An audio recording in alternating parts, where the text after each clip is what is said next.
So last week we discussed the options of the factory options which Leopard or Robinson & Kane offers. So that is covered now. Why do we want internet on a boat?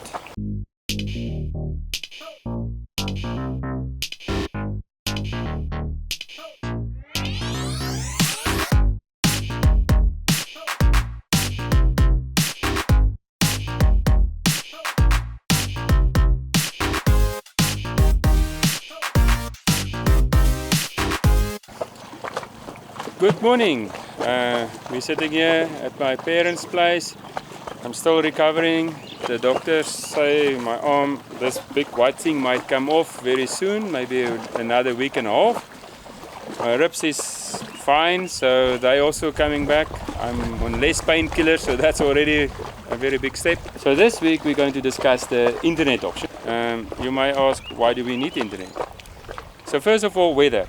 We would like to be able to see when a storm is coming ahead of time. If we can get a 5 days warning that there's a system building up, which we think in our experience we will not be able to do. And of course, like cyclones and hurricanes and typhoons, it's not just an hurricane area that we will be, but we will be in typhoon areas and cyclone areas as well. So we need to be able to see that something is busy building up which we cannot handle and then run, if we can run. I'm not one of those guys that will anchor out a hurricane. That's definitely not my challenge that I would like to take on. We also want to do text messages, WhatsApp messages, Skype messages, little small emails, and now we're getting to a little bit heavier on the internet side, which it takes a little bit more bandwidth. Which is also, we would like to make backups of our photos, we would like to download photos, start streaming other videos, like I've been subscribed also to 80 other YouTube channels. So I learn from them, I try to get their information, and I will also need to learn. So even somebody criticized us at one point that we steal from others. We actually learn from others. I think information is working like that. I'm busy with my second PhD, so I think you need to build on the knowledge of the others. Like Einstein said, you need to stand on the shoulders of giants. And this is what, maybe that was not Einstein, maybe it was one of the American presidents. But anyway, I think it was American president. So you need to stand on someone else's. You need to fill the gap. You need to gather information and build on that. So this is what we are doing. So we are actually looking at many other YouTube sailing channels and we learn from them. Of course, we also look at the 3 top ones and we learn from them too. So it is how it works. Information is built on top of the others. And then we also want to be able to upload videos, YouTube videos to YouTube for you guys to watch. And that is taking a lot of bandwidth, which means we need to find ways of getting internet onto the boat. So there's 3 ways of doing it. The first one is that we need to find maybe Wi-Fi. You go take a beer and you get a password, you go back to your boat and then you use the Wi-Fi. Which I don't think is 100% cool, because you buy a beer of $3 and the guy wants to, maybe a beer is more expensive, I don't know, maybe $7. And then you want to use his Wi-Fi to upload gigabytes. I just don't feel right. I think to get the Wi-Fi from someone else and maybe to do WhatsApp or things like that, that's not a bad thing, but to start uploading gigabytes. So for that, I think we need to go to a paid service, which is much more easier, and you can actually go to places where you can find a better signal. So you buy a SIM card, a data SIM card, you plug it into whatever modem, router or solution you have, and then you can use that to actually then upload the videos. The third option is very expensive. The third option is satellite.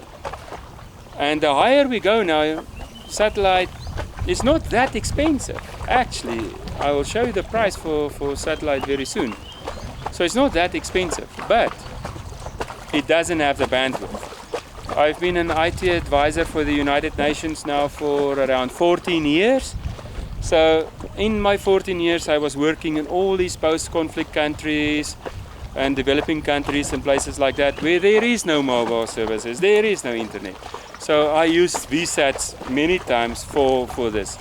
And you can get decent bandwidth for that, but then you will start paying pretty much.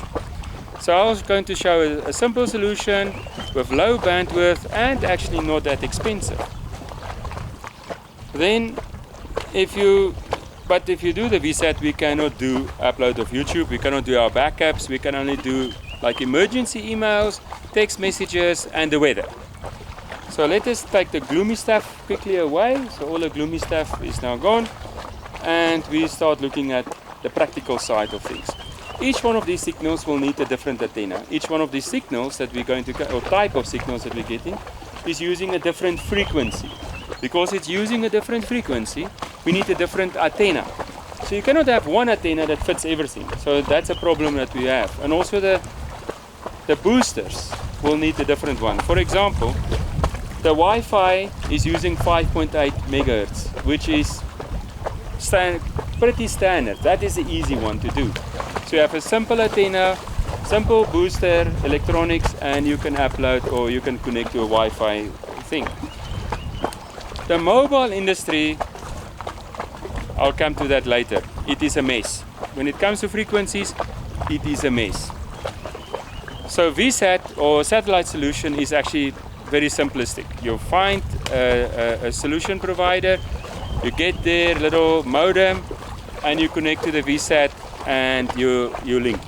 That is pretty straightforward. There's a couple of bands that you have, but it's very much to that specific satellite provider. So it's simple.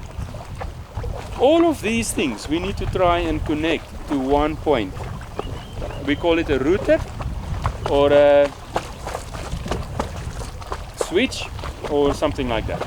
But this little router switch must also have a Wi-Fi connection. So you want to put it onto your boat, and then the whole boat will be able to connect to that Wi-Fi. So your weather maps, your chart plotter, whatever is connected to the internet to update the upload or download the weather maps, you will need to have something that you can connect. And nowadays Wi-Fi is the technology of choice. First one, let's take the easy one, the satellite one. So satellite, I think everyone knows about Iridium Go. It's a small little modem, like you can see. It costs $900. You install it on your boat, and then depends on your data plan. It's $50 to $125 per month. The unlimited data plan is $125, but you must realize that this one will not, this data plans, none of them is fast. It's fast enough for emails and weather, but it's not fast enough to upload or look at YouTube videos. One thing about the satellite, the Iridium, it has its own little Wi-Fi. There's another nice solution, the Wiry Pro, and this is also a sailor. He made this one thing that can find the Wi-Fi signals, the Wi-Fi spots, as well as the GSM connections, and then you can actually put it onto, it has its own little Wi-Fi. Other solution will be this one where you buy the antenna, and the link is all down below, so you can just go down in the description. It is an antenna, so it's a marine sealed antenna.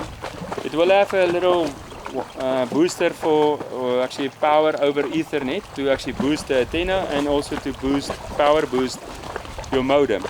So that is a very good solution as well to have on a boat. So then you have your satellite and you have only Wi-Fi booster. Now let me see why you want to have this option rather than the other one. So the modem for the GSM and for your cell phone, that is a problem. So let us see what is that problem. Let us just go to the GSM frequency. Not one single frequency band is actually available in all of the Caribbean, for example. So if you look at the Caribbean, it will work. This solution that you have one Wi-Fi, one GSM booster might work in one island, but if you go to the other one, it will not work. How do you do this? How do you overcome this? Understand? So I've heard people on the forums saying, oh, I spent $1,000 and it was a waste. Other people say, I spent $1,000 and it was absolutely fabulous. This is the reason why sometimes it's a waste and sometimes it's fabulous. Let's go further to our UMTS. That's when 3G came out. So now you can see it is a complete mess.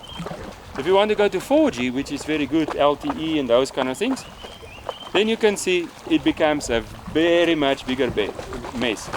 So what to do? It is a mess. It's a dilemma. What to do? Delos came up with a very simple solution. Buy a phone, put it into a plastic bag and hoist up into the mast. The next question is, what phone? What phone do we want?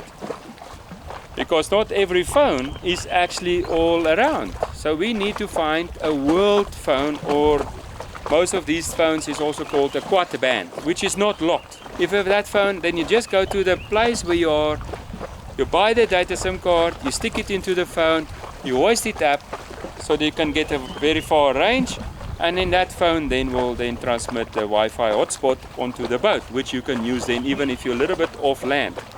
That is the best solution. So thank you, Delos, and you guys as usual, awesome.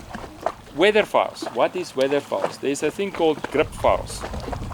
Now, everyone used the word grip files, but it is actually gridded binary of general regularly distributed information in binary form. So let's stick to grip files. Grip files is basically that I send for different grid points on a grid. So you can see, for example, if you look at this, you can see, all right, on this point, the weather or the wind will be this direction, and it will be at 3, whatever, say force 3.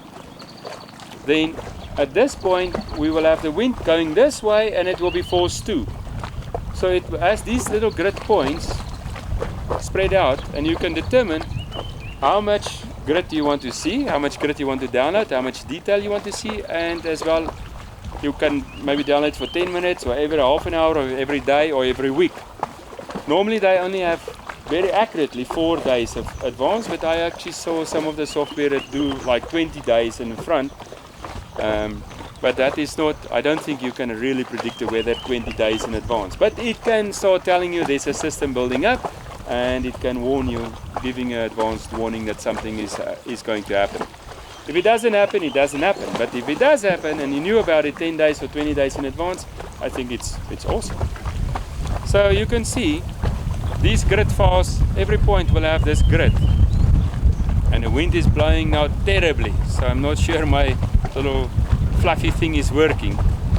So I hope the fluffy thing is sorting out the wind. We will see. So these grid files, you can then download every 5 minutes, for example, or every hour, and you can see every hour how this wind is changing. So you can have a playback or a future, not a playback, a play future of how the weather is predicted for the future. So you can use it, and it's not only just for the wind, it is waves, tidal, temperature, rain, moisture.